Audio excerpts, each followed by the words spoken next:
everyone, and welcome to yet another Thursday edition of the 5-Star News. I'm Marissa Conkle. And I'm Preston Data. We're going to jump right into our announcement portion of the show. But today's Up to the Minute brings you some new reporters. Zach Locke with the news announcements, and Jalen Hood will get you caught up to date with the weather forecast. Roll up to the minute.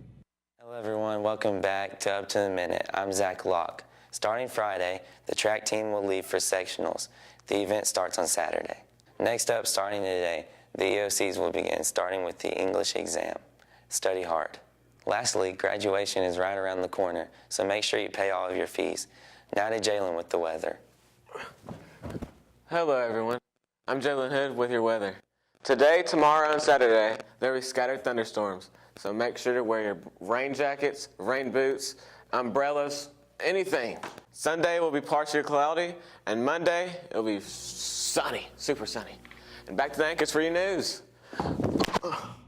Nicely done, you two. Sure was. Way to go, guys. To the news now, and the Student Government Association is putting on their Teacher Appreciation Week next week here at Heritage. Yes, and that's where SGA does especially nice things for our wonderful teachers here at the school. Things like ice cream sundae days, candy treats, and the opportunity to write thank you cards to their favorite teachers. Sounds pretty cool, and contrary to some students' beliefs, our teachers deserve it. Next week is Teacher Appreciation Week. It's May 6th through 10th. So SGA always likes to celebrate our teachers, and we do several different things for that. So this week we have a table set up in front of the Media Center every day during lunch where we have thank you cards laid out and paper. Anybody can come by and write a thank you card to a teacher, let somebody know how much you appreciate them. This is always one of the teachers' favorite things that we do. It's free, it's easy, it's not even food, and they just like kind of knowing that they've made an impact. So if you have somebody here at school that has impacted your life in a positive way, stop by the table and fill out a card, completely free. But one of the things that I really love to get are these letters that students send me, and I always save them. And this one's from a few years ago, Raleigh Lewis. I've got one from Patrick Redmond here. I've got one from Cole Wilcox. I've got one from Stephen Cowan, who's still here.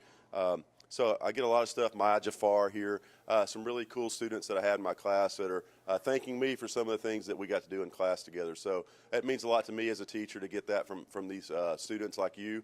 And so if you've got a favorite teacher, a teacher you really enjoy hanging out with and working with, give them one. It's pretty cool to get them, and we hang on to them, and we like to get them. And it's a great thing, I think, that SGA does during Teacher Appreciation Week. Hey, I'm Julie Elam, and I'm the president of SGA, and this week is Teacher Appreciation Week. So we're just letting all our teachers know how thankful we are for them, just kind of giving back to them and writing them notes and saying what we're thankful for and how much they mean to us. Love Teacher Appreciation Week because it allows all the teachers to feel welcome at the school and to feel, appreciated. It's nice to get some recognition for what we do, and I think everybody appreciates it. A pretty cool thing that SGA does. I always look forward to that week. We get ice cream, we get a lot of candy, so we get a lot of stuff I really don't need, but it's good. Get ready to be spoiled, teachers. Well, one thing students should appreciate here at school, other than our teachers, is work-based learning program. Yes, Mrs. Helton does a great job of running it and finding companies for our students to work. Sure does, and in fact, I might need to go down there to find a job for the summer. Well, take a listen to this report by 5-Star News reporter Reed McDonald. He sat down with Miss Helton to get more details of the program. Good morning. It's Miss Helton here in the Career Center, and I just wanted to take another moment to let you know a little bit about work-based learning. I talk with students all the time, and some of the times I hear, what is that? I don't really know what it is. So I wanted to tell you a little bit about it today. Work-based learning is an opportunity for juniors and seniors to actually receive a credit for working out in the job place. It is just as if you would take any other elective. So if you are interested in doing work-based learning, you need to come see me and fill out an application. I will look at your attendance, your discipline, and your pathways on what you're looking to do in the future. And I will also look at your grades to make sure you're a candidate for the program. And then we need to talk to your guidance counselor and make sure that you're on track for graduation, because the number one thing for every student at Heritage High School is that you must graduate. Definitely something to look into. Moving on now to some big news coming from our Future Farmers of America students. Yeah, several Miss Shearer's students earned their FFA degrees last week. What is a FFA degree? Good thing you asked, but let's let 5-star news reporter Anna Millwood give you the answers. So last week, several of our senior FFA members actually went to Macon and received their state FFA degree. I actually have mine from way back now. Okay, so they invest at least 300 hours in their SAE, or they productively earn and invest $1,000, and they have to have 25 hours of community service and several state FFA events that they've attended. Now we're hoping eventually they go on to receive their American FFA degree, which less than 2% of FFA members receive. This is mine from 2011. Very proud of these students.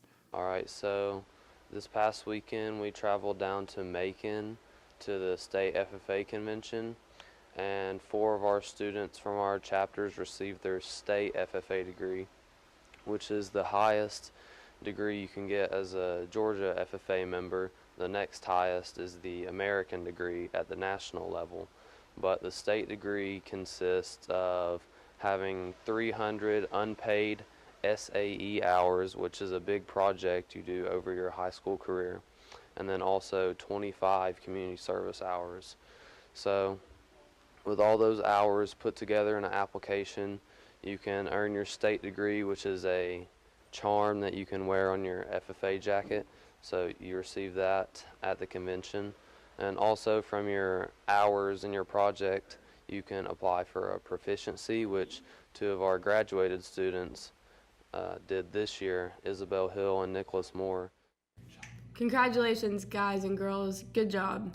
Time for a break on the show. Yeah, but don't go anywhere because after the commercial, we'll have some exciting news from our sports teams here at Heritage. And Jeffrey Curtis signs to play football at the next level. Stay tuned, sports is next. Hey, did you hear EOCs are next week? Wait, what? Yeah, they're next week after taking English at math. I'm not prepared for EOCs. Calm down, here let me help you. I can help you prepare. Here's what I do. Well, first things first, you should know when your EOC is. Do you know what it is? If you check the school website, I'll tell you, or you can ask your teachers. Oh, okay. It says I take them May 2nd, May 3rd, and May 6th. Okay, well, that now lets us know how much time we have to prepare. That's not a lot of time. It's gonna be alright. On the website, they actually have study guides. Oh, cool. Then you can take a practice test. Wow, that sounds handy. Now for some general advice. Remember to eat breakfast and get plenty of sleep. Okay, I feel better about EOCs. I should start preparing now. Thank you. No problem. Good luck on your EOCs. Remember to prepare for your ECOCs. Not only will we see Hornswoggle take on Jerry Sampson, but we will also see Scott Steiner take on the Fly Guy for the American Wrestling Federation Worldwide Heavyweight Championship. Also, for the American Wrestling Federation Worldwide Tag Team titles, we will see the Jungle Kings put their titles on the line against the up-and-coming Lich Mob. And finally, we will see Nature Boy Paul Lee take on King Shane Williams and the special referee Mick Foley. Wrestle Jam 7, May 9th at the Colonnade. See ya.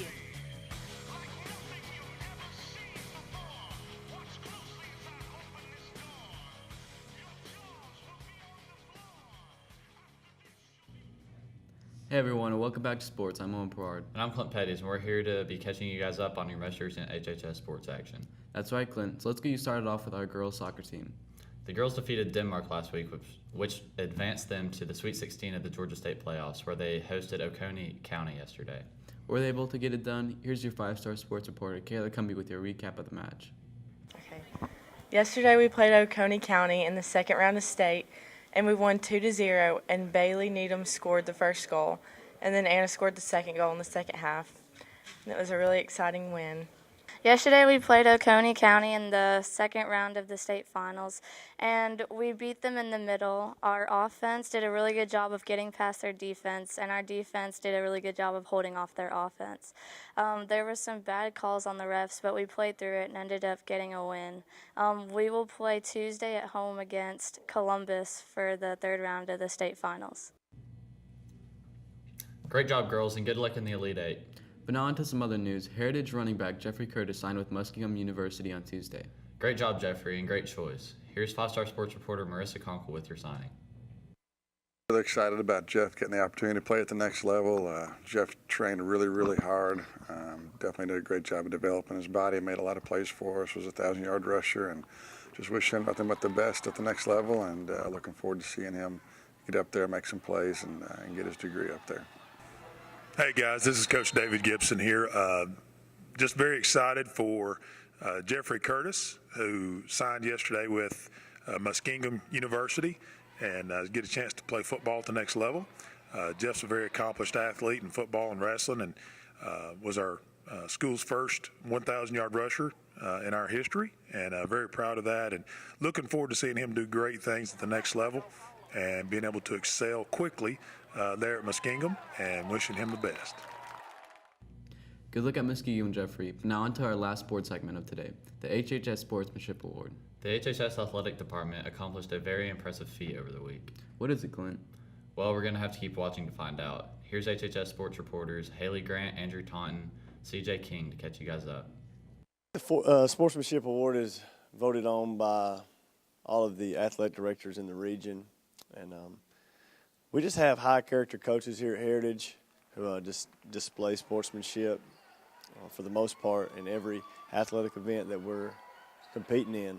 I really do think this is a great honor as far as our school getting the Sportsmanship Award for our region this year. You know, as coaches, we're called to be an example for our players. And as much as we all love sports and we all love winning, it's really more about teaching our kids how to be, quality men and women. And so it really comes down to, I think we have really good head coaches that really respect the game, they respect the officials, and they respect our opponents. So it's really more about the head coaches probably than the assistants, and they act in a way that is a well representation of Heritage High School and our administration and our staff. So it's really more about the head coaches, but just being the example to our kids of what we expect them to be both on the field and off the field. So it's a great award, and we're really proud of our coaches. Well, I'm happy that Heritage High School was awarded the Sportsmanship Award for Catoosa County and this area. That means a lot to us as coaches. It says a lot about our programs here at Heritage and our athletes here to be able to get an award like that. It means we're handling ourselves on the court, off the court, or on the field and off the field. So to be recognized in that light is a pretty big honor for me as a coach. I know in basketball time I get a bad rap sometimes for getting on the officials, but obviously I've improved in that, and I'm not doing that anymore. And then in tennis with my girls' tennis team, I mean, we're awesome. I mean, our girls are great. We don't ever have any problems, and it's good to get recognized for that. And I know all the other coaches and all the other athletes here at Heritage do that too. So we're proud of that, and we're happy for Dr. Check Snyder. He's the athletic director, to be recognized for that. I'm sure he's proud of that too. Thanks, guys, for sports, but let's get you back to the news. And we had a pretty cool event happen down in graphic design earlier this week. Sure did. Miss Bird's graphic design students worked with students from Miss Sims' class to generate a monster project. Yeah, and some of the projects are on display outside Miss Bird's door, and they're pretty neat. How did it all come about? Not sure, but here's 5-star news reporter Casey Capote with the story. My class teamed up with Miss Bird's class, her graphic design class, and my class started the project. Our job was to create a monster. My monster was a sea serpent, and its special power was a sonic roar. And it lives in the ocean, and it feeds on seals, sharks, sea divers, and anything else it can find. And so they did their illustrations, and we handed those over to Miss Bird's class. And then Miss Bird's class did their job. They were the designer of the final product. Students in graphic design 2 and Miss Sims' class were paired together to complete an art and design project. I had lots of fun making their drawings look more real. Really good experience. All the kids had a good time and really enjoyed this project. The monster project was pretty good. It's a great way to expand your imagination, and I guess it's just a big encourager to use your imagination and see where it goes. The best part of the project was when my students got to go down and see the art gallery and see their final results, and they were tickled with it. They loved it. They got to meet their designer and ask questions if they had any, and they want theirs laminated, so we're going to do that when we get them from Mrs. Bird's. We're going to laminate the projects and send them home. But they love teaming up with Miss Bird's class, and I really appreciate them doing that for us. That's all we have for you guys today. Yes, but it was a lot of stuff. Sure was, but don't forget, we'll be back next Tuesday with even more Heritage news. So until then, stay classy, Heritage.